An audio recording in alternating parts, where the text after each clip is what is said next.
Hello, mambo vipi? Nilikuwa nataka nizungumze jambo moja hivi.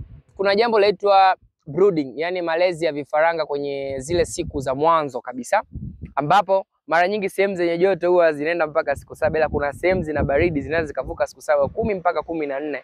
Inategemea wanafugia wapi. Lakini nataka naongelea leo kwenye yale mambo matano ya muhimu. Naongea la kwanza, basi linaitwa joto, yani temperature. Joto bwana, ili kuweza kulifahamu vizuri lazima tutumie thermometer, yani kipima joto, ili kuweza kupa accuracy kwamba kama ni nyuzi joto ngapi kwa wakati gani.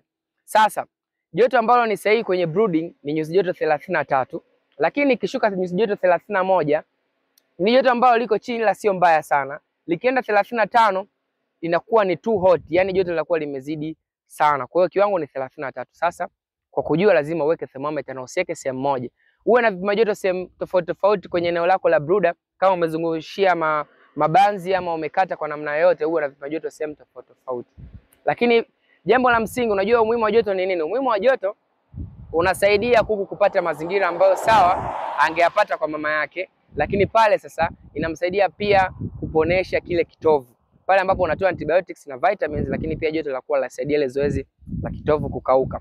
Lakini jambo la msingi, tukitumia macho kuangalia kuku walivyokaa bandani, yani kwa mfano hapo umeweka jiko na vifaranga wamesogelea pale, inamaanisha baridi ni kali. Kama wamekimbia mbali na chanzo cha joto, inamaanisha joto ni kali sana. Lakini kama wakikimbilia pande moja, inawezekana kuna kelele ambazo zimewadisturb au kukimbilia pande moja, ama kukaa kwenye mafungu, inawezekana pia ni baridi limekuwa kali.